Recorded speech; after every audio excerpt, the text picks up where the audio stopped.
gang. Hello, gang. Would you like to stroll down memory lane tonight, huh? Would you like to look at that rose-covered... I have brought my axe along. Yep, brought my axe. And you guys like to fall in here? I'm ready to go.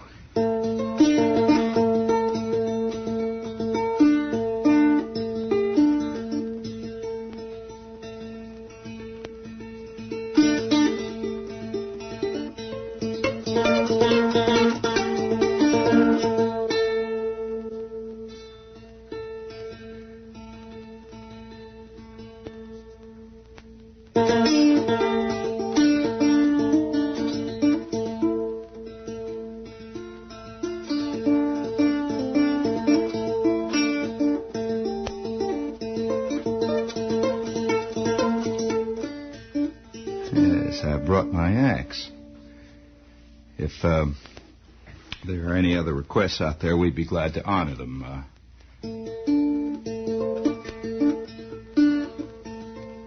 I didn't tell you, of course, there's a lot of things in my past that I have never yet quite revealed. It takes, well, you have to protect the people who are still alive. You have to protect those years that is still festering.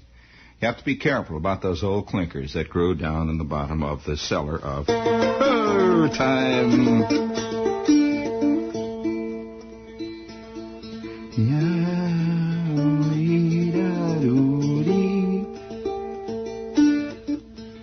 And one of those secrets that I have kept so very, very long to protect the innocent, and also, in a sense, to protect the guilty, because after all, I suspect that the guilty need more protection than the innocent. Or had you ever thought of it that way? Hi, guilty. Are you ready to pay up? Protection, though? Well, one of the things that I have really protected throughout... Oh, by the way, those of you who want to know how it's going, from my favorite humor newspaper, you mind if I accompany myself tonight with the balalaika? Brought my axe along, and I'll be... Actually, this is not a classical balalaika. It's more of a... I'll tell you what, it's one of the secrets of my checkered past is that I am a... Well, in the past, I used to play one of these things.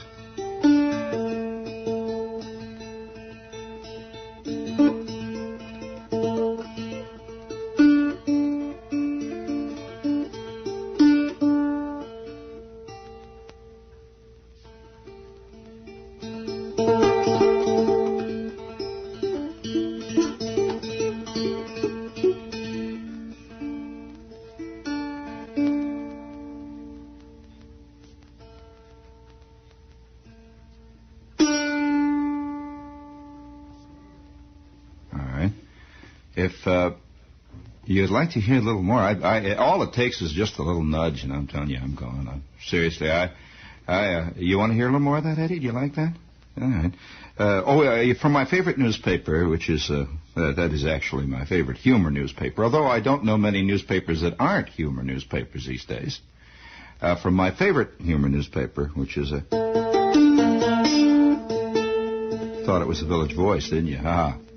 Well, it's a Philadelphia newspaper, and it's the Bulletin, actually. And the Philadelphia Bulletin, there was an ad there that is advertising, all set out there for you. It's got this little girl sketched in a line drawing, a little naked girl. And above her it says, Ivy League bikinis now available. Ivy League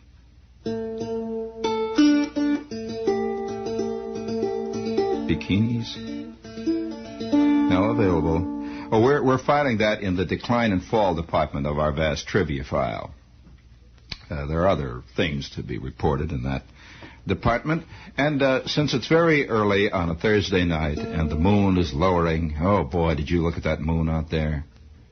There is it's a half moon, and it's a little more than a half. It's about a three-quarter moon, and there is a special piece of Japanese music that relates to the half moon.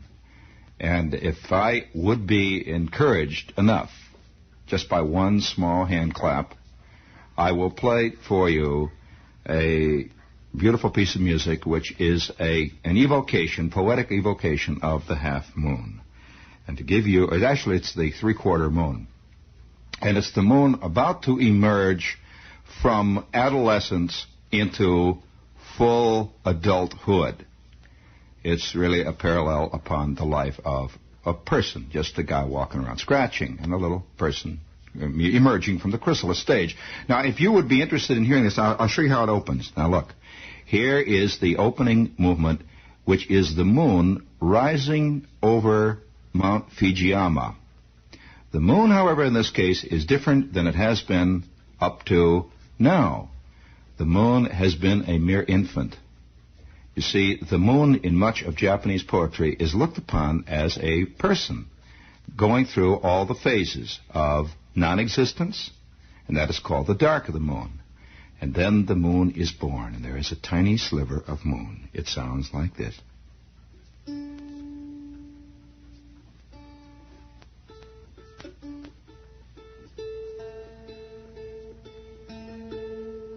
See, that is the tiny moon crying as a baby would cry off in the next room. Barely heard, but making itself very, very well and understood and felt.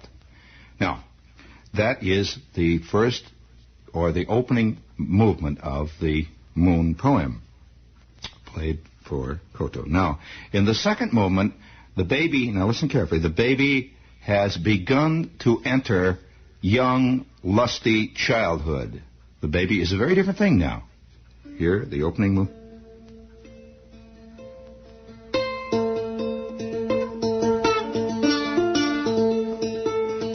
Little playfulness.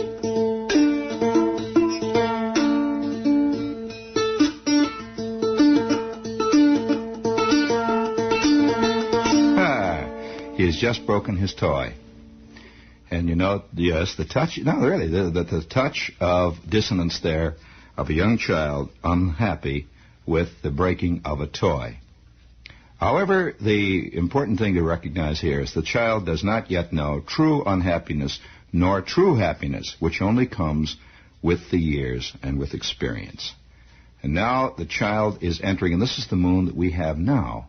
This is the moon of the half moon, or just verging onto the three-quarter moon, which is the adolescent moon. This is a moon of confusion.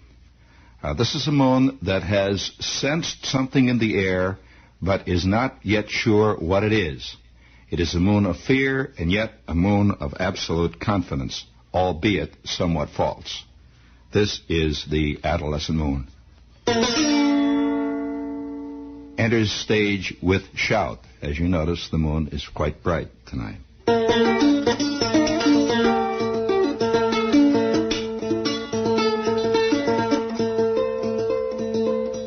Now, the thing about adolescence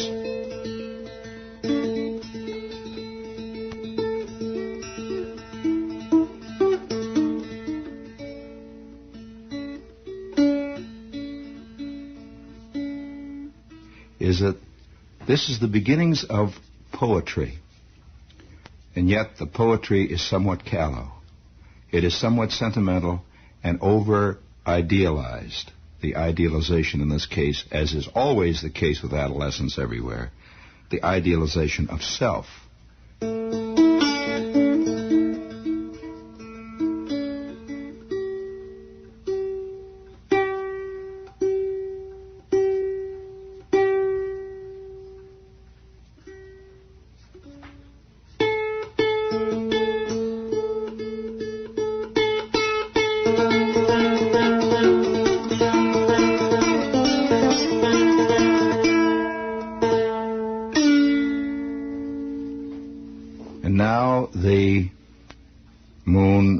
Into its full adulthood. The moon, however, in this case becomes highly complex, becomes totally involved not only with the world around itself, but becomes infinitely confused. The Orientals recognize this. We have a little trouble in that department. We feel that it's only because the right party is not in. We now play for you the full moon movement of the moon tone poem.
Moon.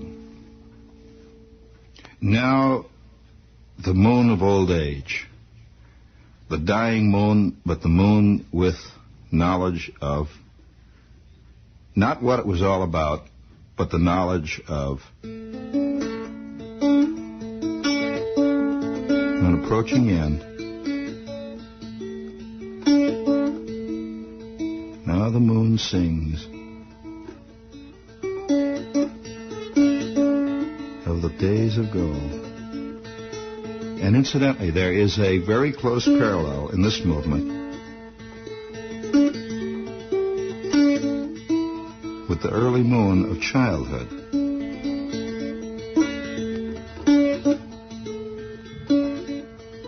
The old man is as confused as the child. Now he has arrived at his 70 years plus, and now understands that he knows no more than he did at the age of 3. His voice is not as sweet as it was,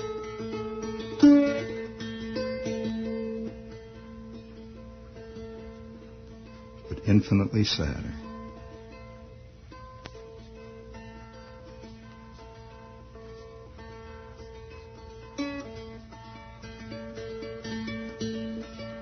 He speaks of his past.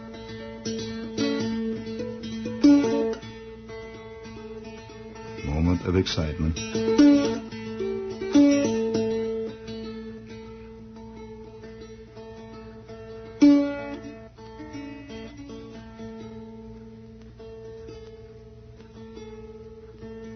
He calls to his wife.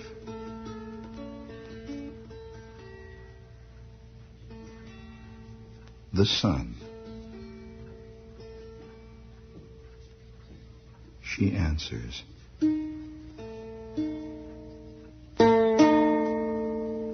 What is it? He says, I am dying.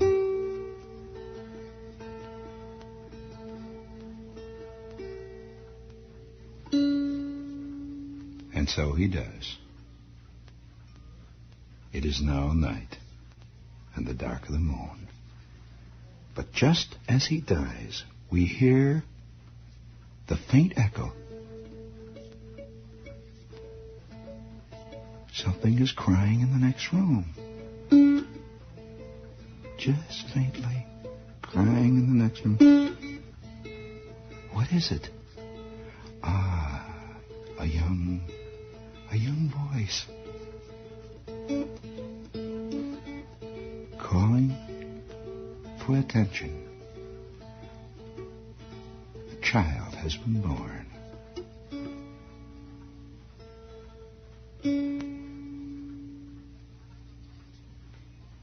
We answer him. You got involved in this stuff, don't you? Now, you see, you asked for more, you got it, didn't you? Too much, wasn't it? You'd like more. Well, speaking of pablum eating children and the cast of the moon, this is WOR AM and FM New York. Okay? And while we're on the subject of the Oriental, we have with us tonight the Mandarin House. And I sing of you tonight the praises of the magnificent twice-cooked pork. Oh, boy. Oh, man.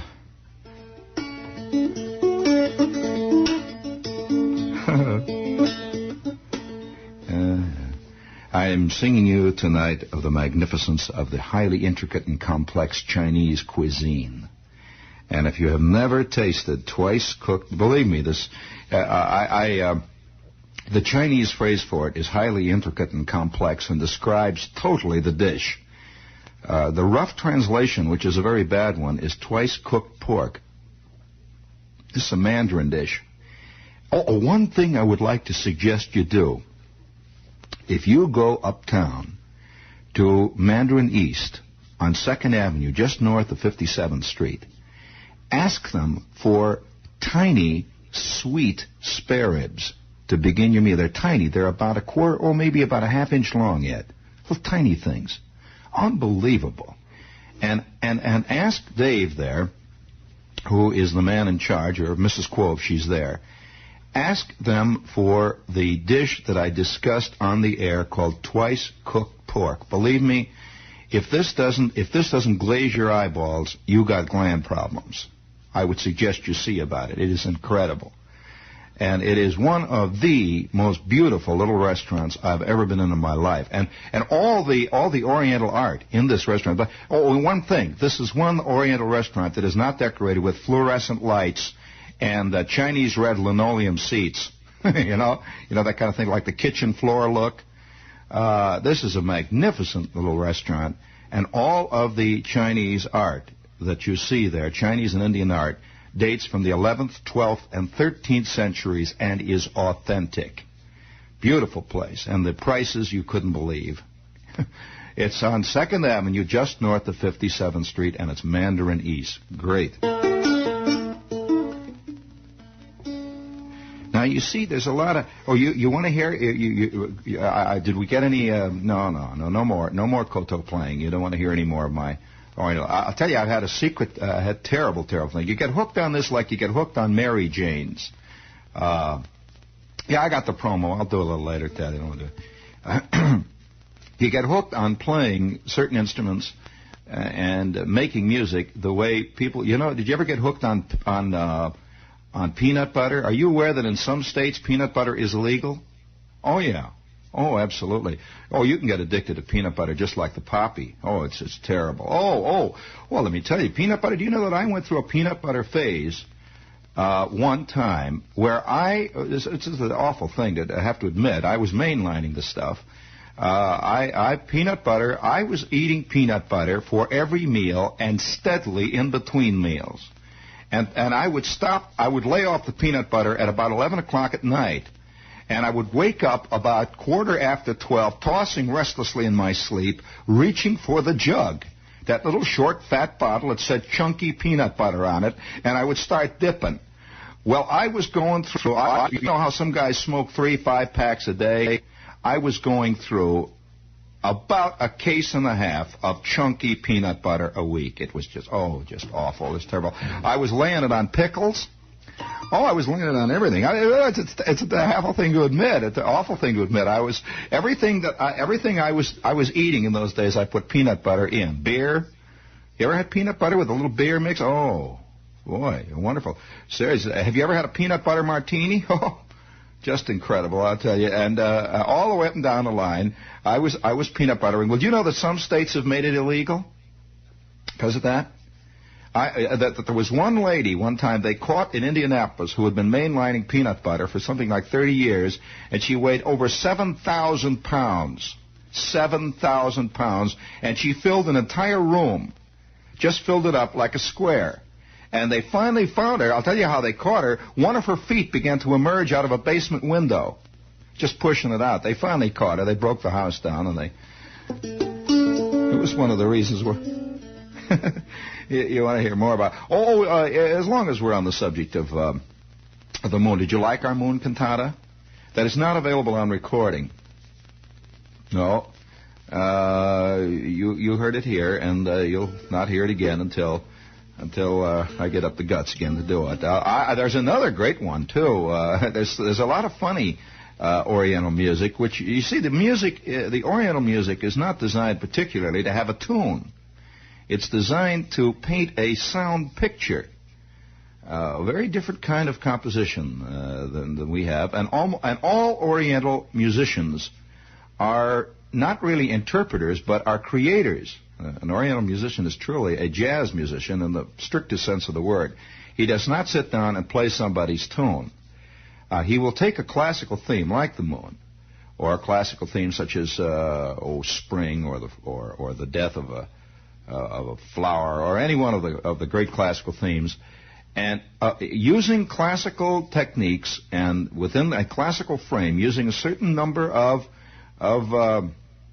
it's quite a complex thing, because it's difficult to parallel it with our kind of composition. But within their term of the complex classical themes that they use, he will paint his own picture. He's not really playing somebody else's tune. Are you following me there?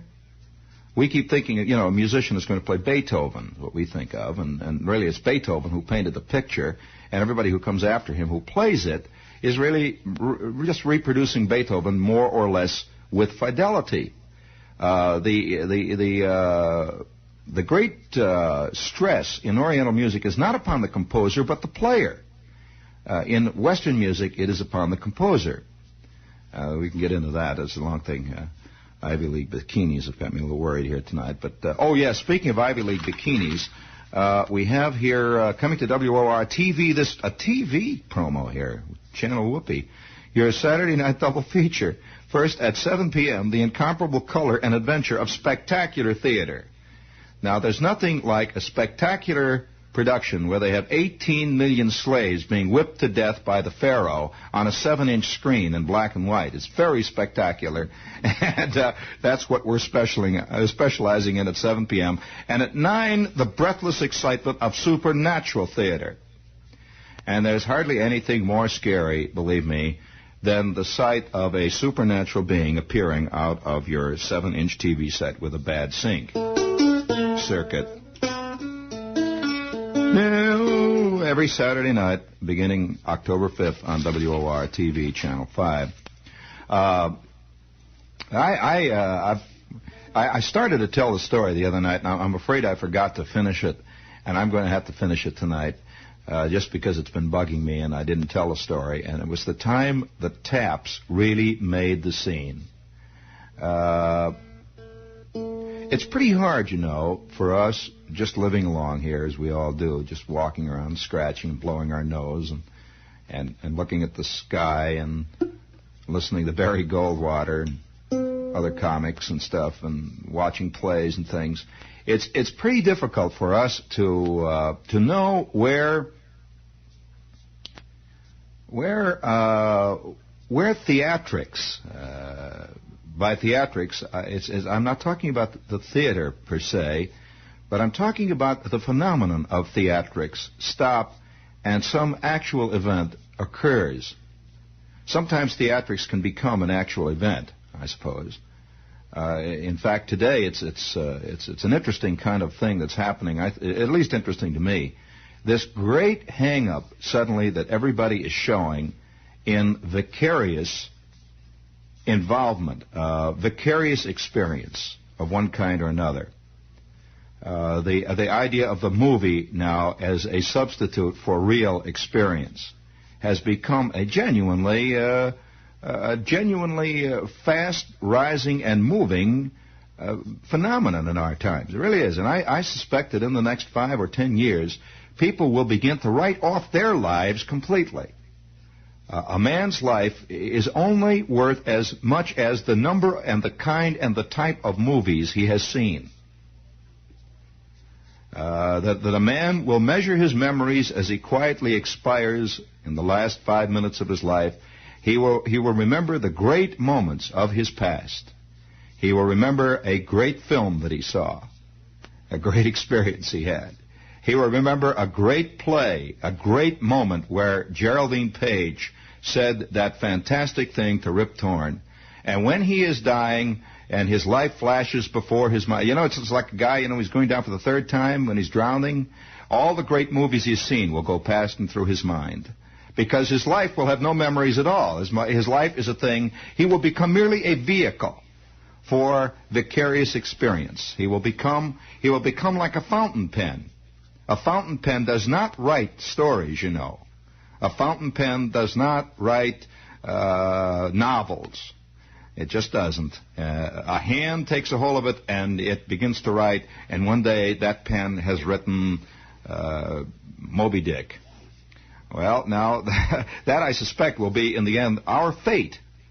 That I have noticed the growing thing in papers. There's one newspaper here today, which in New York, you guys out there, which does not report news any longer. It has what they call special color reporters who go to wherever news is happening, and they put it into a malleable form so that you can just understand how it really was being there, with the wind blowing and the trees going. They write a news item, Ed, as if it were a little one-act play.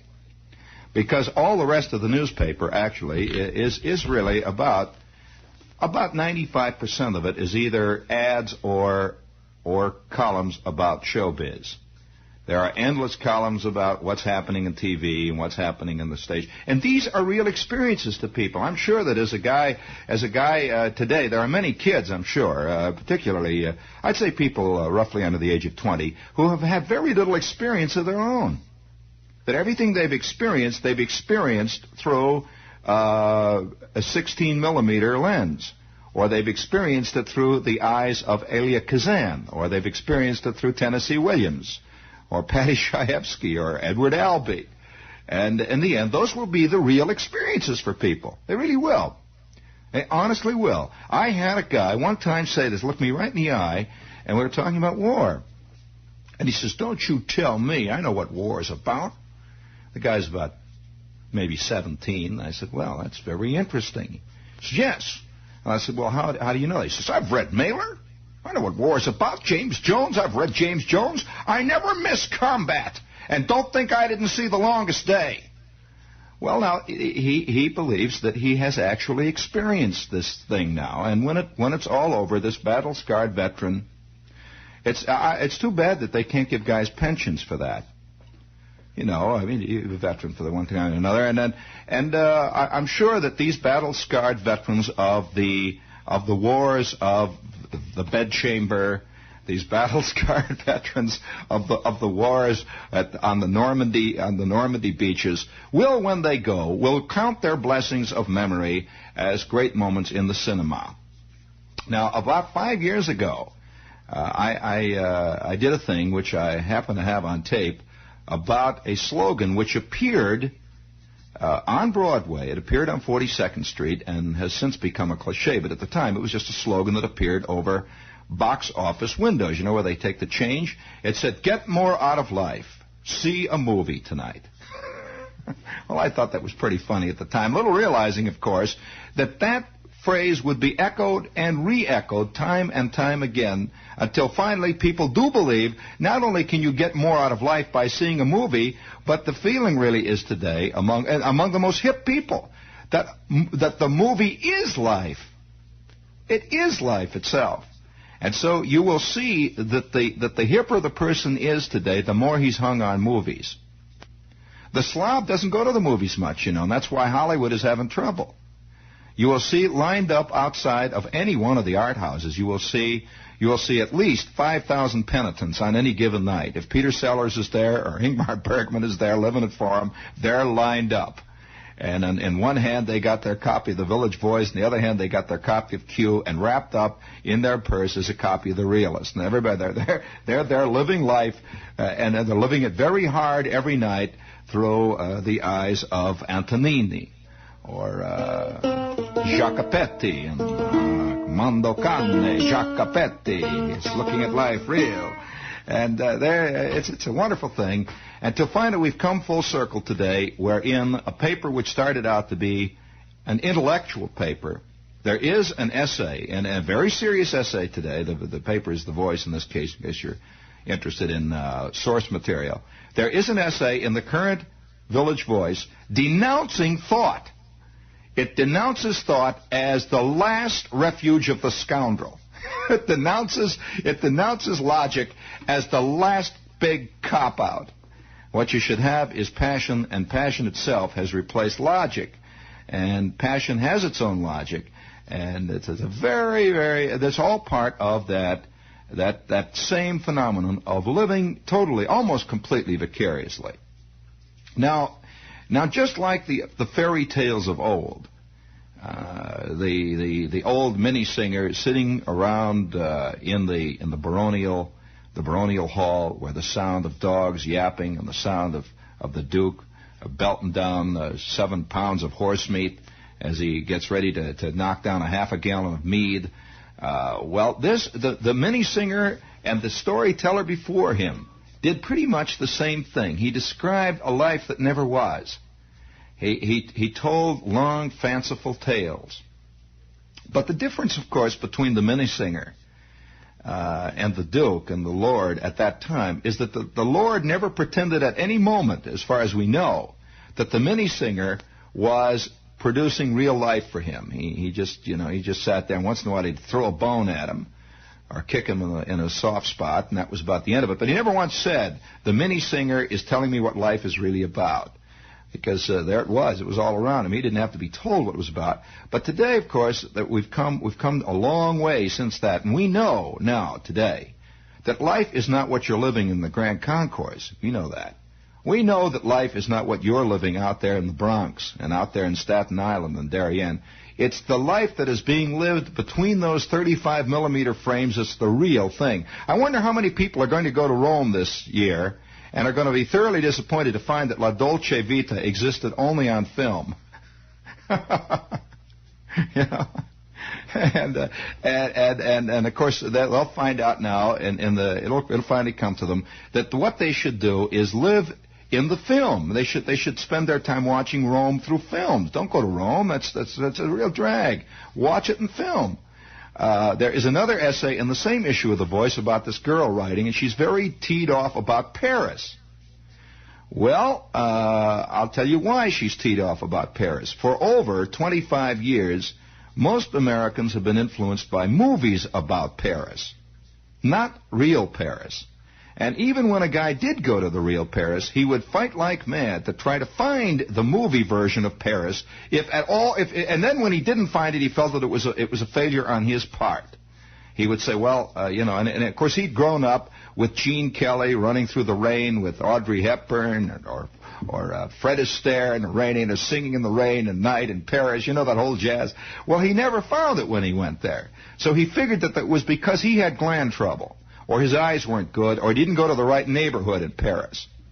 Well, now it's slowly beginning to develop as people sit over there that Paris is like everybody else. There's drunks and there's cigar butts in the curbs, and people hit people and guys drive like nuts, and it's and your knee still hurts you when you get over there. In fact, made him hurt you worse. And so they're beginning to denounce Paris, but what they're really denouncing is their own sad illusions, which they have carried for years about this. And in reverse, what's so odd, in reverse, many a European comes to America and is astounded to find that America is not nearly as rotten as it is in the films. He comes over here loaded with a .45 stuck in his underwear. He comes over here with 9 money belts, all hidden, concealed in his jockey shorts, and he comes over here with, blackjacks in his attaché case, and he walks around, and there are people just walking around scratching, and he's been brought up on movies, the rough, hard, tough, the Naked City type thing. He sees Naked City there, and he keeps looking up at the roof, waiting for guys to run along the roof and shoot it out up there by the pigeon cotes, and he never finds it. So then he winds up saying, well, I didn't go to the right neighborhood. That's what happened. And I know that they're out there. and of course, I never find that New York or that life that people are continually trying to say is the real life of New York that they put into their movies. Again, using all the same old symbolic jazz, the same old stuff that guys from Cedar Rapids always put into their movies when they come to New York and they're trying to say this is what New York really is.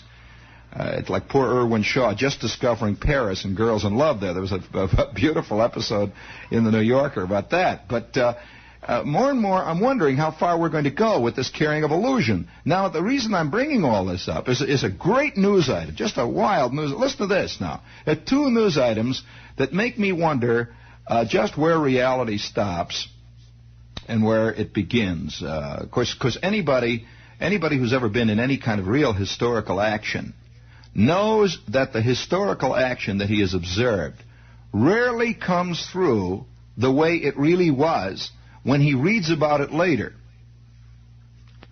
It just isn't. It's like a friend of mine is now living in Chicago, Ed, and he's from New York. He's been there 3 years, and he says he is honest enough to say this. He says, already I have totally fictionalized my life in New York. He says, I believe really now that 6th Avenue is lined with great waving elm trees, and that 7th Avenue is peopled with healthy, smiling faces of friendly, jovial, singing citizens. And every night in the BMT, they sing old Richard Rodgers' favorites on their way out to Brighton Beach. Of course, he says it's much better to have it that way. He says, I'm scared to come back. It's much better to be this way. And so he says, I've finally come full circle now, and when people come out and visit me in Chicago, or when Chicagoans tell me how rotten New York is, I get on my lute and I start singing. I start singing about my life on elm tree-lined 6th Avenue in the 50s. Forgotten completely about the cigar butts and the beer cans. And the guy laying in the gutter there, you know, that big fat drunk.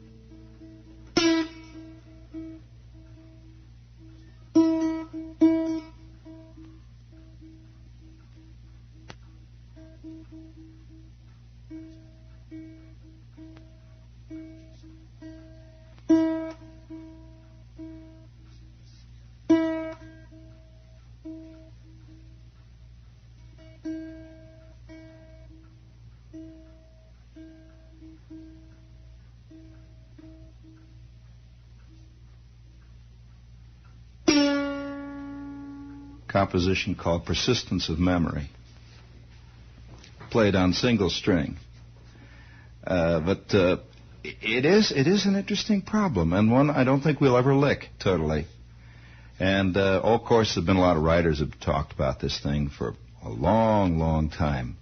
Writers have discussed this problem. Oh, have you noticed that speaking of persistence of memory and our refusal to look around life, you know, there's been a lot of things done recently on discrimination, one kind or another, in the movies, discrimination in television shows. Have you noticed that all the people who are portrayed doing discrimination belong to no discernible, I suppose you might say, racial or national background? Have you noticed that? It's very interesting, and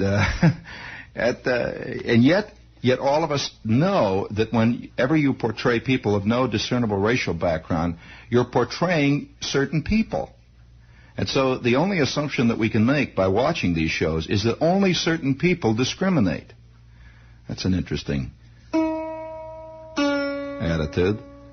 You know that I overheard a guy talk the other day in the television industry, and he was talking about that problem. You notice recently we had a big thing about painting stripes on the streets and so on. It's fascinating that the guy who says we should stop painting stripes on the streets is called a guy with a small town attitude, when in actuality he has a cosmopolitan attitude. And the guy who would paint the stripes for everything that goes on in town has this true small-town attitude. That's what they would do in Appleton, Wisconsin, actually. But, so as you know, this is just in passing, and I'm not against anybody having stripes, so immediately a lot of guys are going to write angry letters, which is pretty silly. However, getting back to this discrimination problem is a very, very difficult thing, and And as you know, on any given a crime show, for example, you cannot show the criminal as being any discernible nationality. So of course he always winds up a Methodist, or you know, just an ordinary guy named Charlie Johnson or something like that. Of course, don't kid yourself, Dad. It's not that simple, this problem, and of course it's easy to reduce it to a simplicity situation like that. I'm afraid, though, in the end we're gonna hate all guys who look like those guys that are always being shown on television as being the discriminators, thereby ignoring about 90% of the population by default, and just by saying, well, they don't do it. Well, I don't know about that. This gets to be a really complex thing. And one of the guys in television said this to me. He says, you know, it's getting so that any given television show you do, if you show anything that's even remotely concerned with real life, you're going to get a complaint. You're going to get wild, insane complaints from everybody about that. So he says what they think is the eventuality of television will be that there will be no people at all on TV. There will be no people on television at all, and everything will be cartoons. And they won't even be people cartoons. They will be ants and grasshoppers. There will be, of course, there will be turtles, and they will act out these love stories, and they will act out these stories of discrimination, one thing and another. And I'm sure, though, believe it, I know you do. I'm sure that after the fourth or fifth show like that, somebody will write in and say, "Come on, wise guy, that was an Italian moose." I could tell that all the way, and so you wind up and probably in the end they will have no symbols at all, just little dots and squares will move around on the screen, and perhaps that will be the end result. And these dots will have no discernible color. They will all be sort of cream of wheat color and matzah color or something color, just color. Just float around there, indeterminate color, so that none of us can get mad. And thereby, by the way, since none of us can get mad, none of us will ever really recognize anything that's going on as being pertinent to anything that's going on.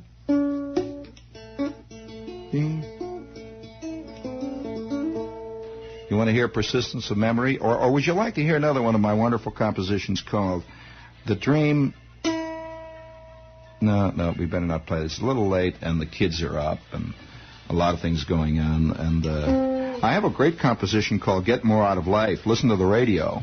It's a great one. It has all kinds of feedback going on in it, and speaker cone rattling, stuff like that, and bad connections, static, all symbolic, very symbolic. There are times when you have to say it, and there are times when you just have to sit. And then there are times. Keep your knees loose, Fred. And, did you know that they're bringing out Taps as a rock and roll tune? Yeah, it's one of the kids are doing it. It's great. They've got this electric guitar. This guy that's playing this tenor horn through his nose. It's fantastic. It's all done into an echo chamber, and you'll like it. It's called Lights Out Rock. It's great.